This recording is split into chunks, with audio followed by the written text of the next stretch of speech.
Greetings, St. Paul's. Blessings on this Friday. The psalm appointed in the daily lectionary for today is Psalm 40. I waited patiently upon the Lord. He stooped to me and heard my cry. He lifted me out of the desolate pit, out of the mire and clay. He set my feet upon a high cliff and made my footing sure. I believe this psalm gives me the wonderful opportunity to speak about something that I hear questioned or asked a lot, and particularly when people are ill, and even more so in this season of pandemic. Why do good people get sick? Why do good people die? The simple answer is because of the frailty of human nature, or, particularly of the human body. We all die. Some die younger than others, but we all know that is the final fate of them in this material world of those of us who are born, that someday this body will die. So what consolation do we find by being followers of God?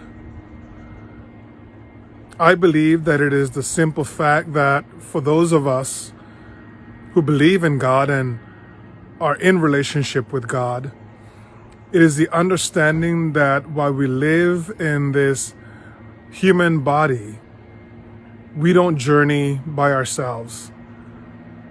That God, the creator of all, the highest spiritual being, is with us. That when we are able to acknowledge and recognize the presence of God with us, illness is something that we don't go through by ourselves. God is always there with us. As one of the great poems that I saw many years ago in Spanish from an unknown author, it is in those moments, those deep moments of pain and trouble, that those of us who believe and see and understand ourselves to walk in the presence of God know that we don't walk by ourselves.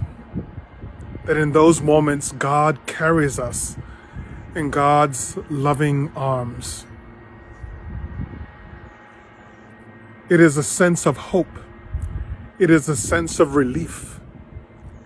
It is a sense of wholeness that we don't find if we don't know that God is there with us.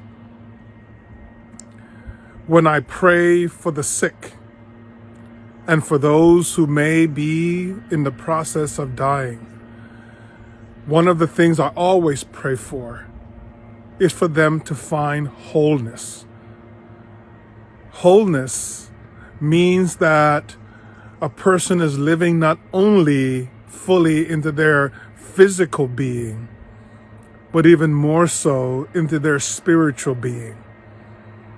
Because it is in those moments of pain and frailty of the human body that we need to be able to find the living spirit within us and pray for it to be whole, to create some sense of balance for the full human being.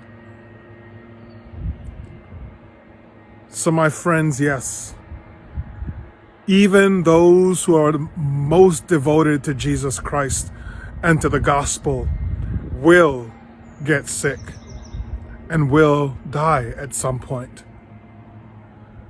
But I invite you to live into the fullness of the presence of God in you, because God did not only make you flesh and blood, God also made you spirit-filled.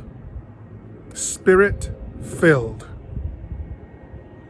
And that means that you have the promise of God of eternal life, not as the human being of flesh and blood that you see yourself as in the mirror, but as the full spiritual being with which God sees you, me, and all God has created.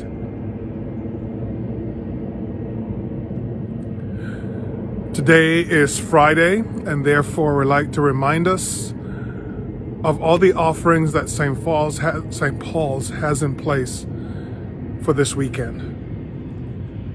The first opportunity is one for fellowship in happy hour tomorrow Saturday at 5 p.m. Then another opportunity for fellowship is at 9 a.m. coffee hour. Those two are offered via Zoom. Then our two worship opportunities are 8 a.m. morning prayer and 10 a.m. sung matins.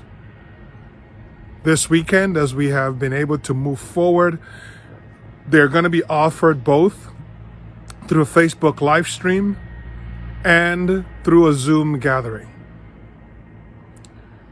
You will find that on our website and on the program that will be posted both on our website and on our Facebook page.